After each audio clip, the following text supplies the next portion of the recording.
नमस्कार दोस्तों। ज्ञान गंगा चैनल के हिंदी कहानियों में मैं वंदना श्रीवास्तव आपका स्वागत करती हूँ। आज की मेरी कहानी है अंतर मन का स्पर्श।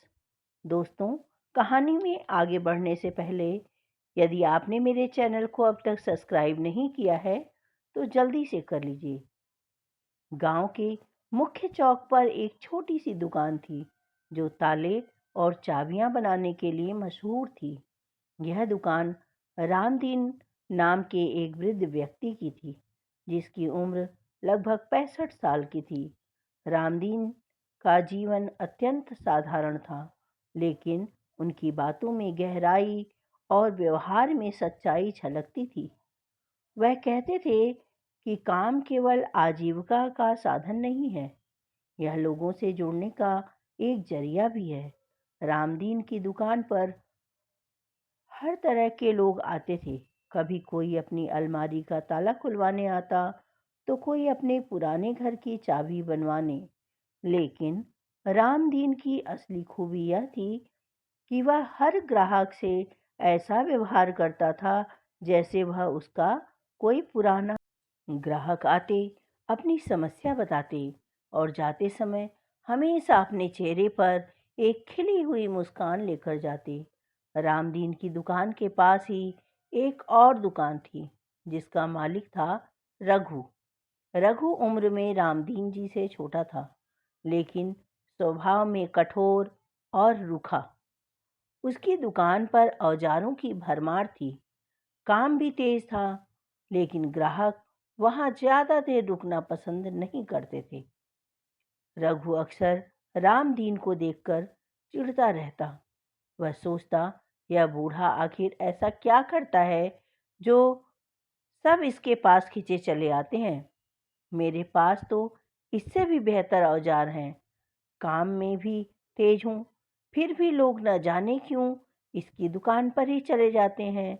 रघु का यह प्रश्न हमेशा उसके मन में बना रहता। वह रामदीन जी से सीधा कुछ नहीं कहता, लेकिन अंदर ही अंदर उसे हराने की कोशिश में लगा रहता। रामदीन जी के जीवन का एक नियम था, धैर्य और समझदारी। वे कभी जल्दबाजी में काम नहीं करते थे। हर ताले को ध्यान से देखते, उसकी बनावट को समझते और फिर चाबी बनाने की प्रक्रिया शुरू करते। एक दिन एक बुजुर्ग व्यक्ति आया। उसने कहा, रामदीन भाई, यह ताला मेरे पिता का दिया हुआ है। इसे खोले बिना मेरे घर की यादें बाहर नहीं आ सकती। क्या तुम? रामदीन ने ताले को ध्यान से देखा। यह बहुत पुराना और जटिल था। उसने मुस्कुराते हुए कहा, भाई साहब, यह ताला मुश्किल जरूर है, लेकिन इसे खोला जा सकता है। थोड़ा समय लगेगा। वह ताले को ध्यान से देखता रहा, उसके अंदर ही हर परत को समझता रहा। लगभग 1 घंटे बाद उसने एक चाबी बनाई और ताला खुल गया। उस व्यक्ति की आंखों में खुशी और आंसू दोनों थे। उसने कहा, अरे भाई, तुमने न सिर्फ ताला खोला, बल्कि मेरे दिल को भी राहत दी है। यह सब देख रघु के मन में जलन हुई। उसने सोचा, अगर यह ताला मेरे पास आता तो मैं इसे तोड़ देता। आखिरकार ताले को तो खोलना ही था, चाहे कैसे भी। रघु ने एक दिन रामदीन जी से पूछा, काका, तुम हर ताले को इतने धैर्य से क्यों खोलते हो? इसे तोड़ना ज्यादा आसान है। रामदीन जी ने मुस्कुराते हुए कहा, रघु भाई, ताले केवल लोहे के नहीं होते, उसके साथ भावनाएं जुड़ी होती हैं। जब हम किसी चीज को तोड़ते हैं तो हम उसकी भावनाओं को भी ठेस पहुंचाते हैं। उसे समझकर, उसकी जटिलताओं को देखकर खोलना ज्यादा संतोषजनक होता है। रघु ने उसकी बात सुनी, लेकिन समझने की कोशिश नहीं की। उसने मन ही मन सोचा, ये बूढ़ा केवल बातें बनाता है। एक दिन रामदीन जी की दुकान पर एक महिला आई। उसके हाथ में एक पुराना और जंग लगा हुआ ताला था। उसकी आंखों में चिंता और दर्द दोनों झलक रहे थे। उस वृद्ध महिला ने कहा, बेटा, यह ताला मेरे पति का आखिरी तोहफा है। उनकी मौत के बाद यह अलमारी कभी नहीं खुली। इसमें मेरे पति की यादें बंद हैं। क्या तुम इसे खोल सकते हो? रामदीन जी ने ताले को ध्यान से देखा। यह साधारण ताला नहीं था। इसमें समय का जंग लगा हुआ था और उसका तंत्र बहुत ही जटिल था। उसने महिला को बैठने के लिए कहा और ताले को खोलने की प्रक्रिया शुरू कर दी। जब रामदीन जी ने ताले को खोलने की कोशिश की, तब वहां रघु आ गया। उसने ताले को देखकर कहा, काका, इस ताले को खोलने में अपना समय बर्बाद मत करो। इसे तोड़ दो और काम खत्म करो। रामदीन जी ने शांत स्वर में कहा, रघु बेटा, इस ताले को तोड़ना आसान है, लेकिन इसके साथ जुड़ी भावनाओं को तोड़ना सही नहीं होगा। मैं इसे तोड़कर इनकी यादों को नुकसान नहीं पहुंचा सकता। रघु हंसा और कहा, तुम्हारे ये आदर्श तुम्हें कहीं नहीं ले जाएंगे। दुनिया में ताकत से सब कुछ हासिल किया जा सकता है, समझदारी से नहीं। रामदीन जी ने कोई जवाब नहीं दिया।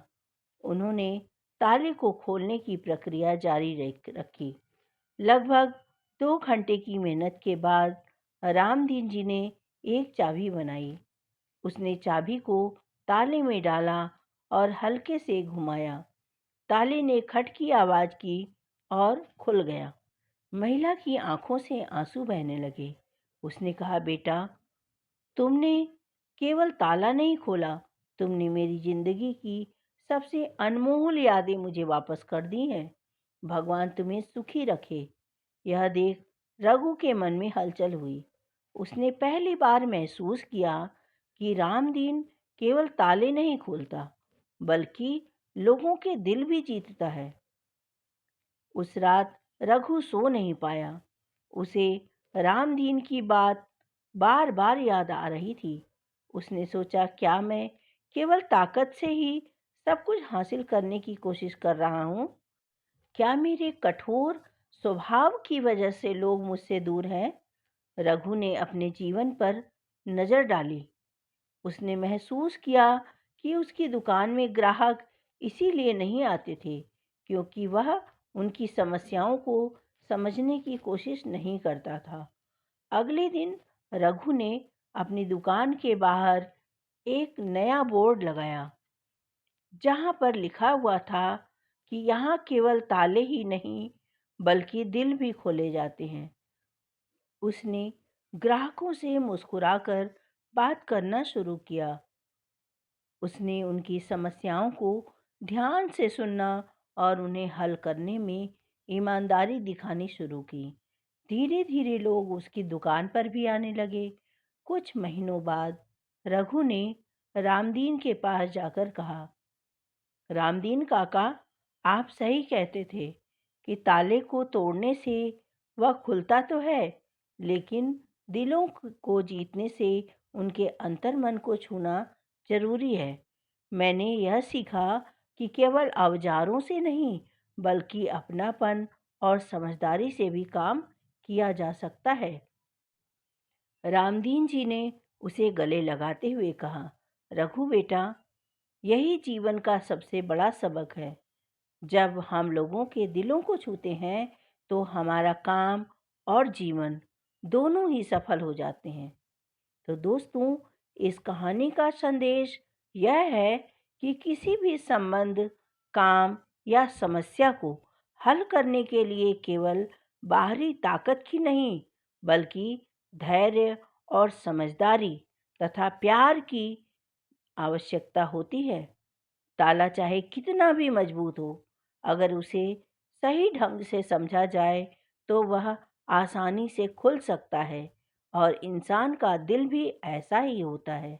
तो दोस्तों, आपको मेरी यह कहानी कैसी लगी, इसका जवाब कमेंट्स करके अवश्य दें। हमें आपके जवाब का इंतज़ार रहेगा। और अगर इस तरह की कहानी सुनना आपको पसंद है तो मुझे कमेंट्स करके अवश्य बताएं।